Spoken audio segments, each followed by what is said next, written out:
በዛሬው ቪዲዮ ዋትሳፕ ስትጠቀሙ ለምሳሌ ከተለያዩ ሰዎች ጋር ቻት ታድርጋላችሁ። ነገር ግን የምትፈልጉትን ብቻ መርጣችሁ ሎክ ማድረግ ወይም መቆለፍ ትችላላችሁ ማለት ነው። በፓስወርድ ሊሆን ይችላል ወይም ደግሞ በአሻራችሁ ትቆልፋላችሁ። ከዛ በኋላ ሜሴጅ ቢታይም የሚታየው የሌላው ነው እንጂ የቆለፋችሁት ፊት ለፊት ላይ አይመጣም። እናንተ ስትፈልጉ ብቻ እየከፈታችሁ መጠቀም ትችላላችሁ ማለት ነው። ስለዚህ እሱን ለማድረግ ምንድን ነው የምታደርጉት?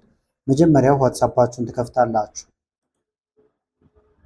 በመቀጠል የምትላላኩትን ሰው ሜሴጅ መክፈት ነው። ለምሳሌ እኔ ሳምፕል እዚህ ጋር ለራሴ ላኩት አለ ልክፈተው።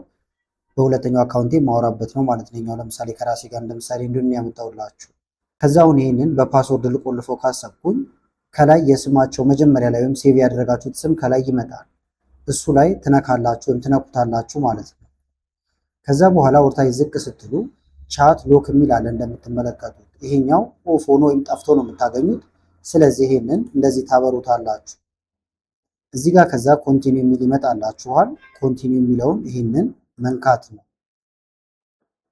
በመቀጠል የስልካችሁን ፓስወርድ ወይም ደግሞ ፓተርንም ካላችሁ ፓተርኑን እንድታስገቡ ያዛችኋል። ለምሳሌ እኔ ፓተርኑን አስገባሁለት። አሁን ተቆለፈ። ቼክ አድርጌ ላሳያችሁ። አሁን ወጣ። ሌላ ጊዜ መጠቀም ስንፈልግ አሁን ዋትሳፕን ብከፍተው ተመልከቱ። ሌሎቹ ሜሴጆች እዚህ ጋር አሉ፣ ነገር ግን የተቆለፉ የለም። እሱን ለማየት ምን ታደርጋላችሁ? ከላይ መታችሁ እዚህ ጋር የተወሰነ ሳብ ወይም ሸርተት ስታደርጉት የተቆለፈው ሎክድ ቻት ብሎ ይመጣል እንደምታዩት። ከዛ ይሄንን ለመክፈት ስትሞክሩ ፓስወርድ በድጋሚ ይጠይቃችኋል። ከዛ በኋላ ፓስወርዳችሁን ወይም ፓተርናችሁን ስታስገቡ ይከፈታል። ገብታችሁ ከዛ ማውራት ትችላላችሁ ማለት ነው።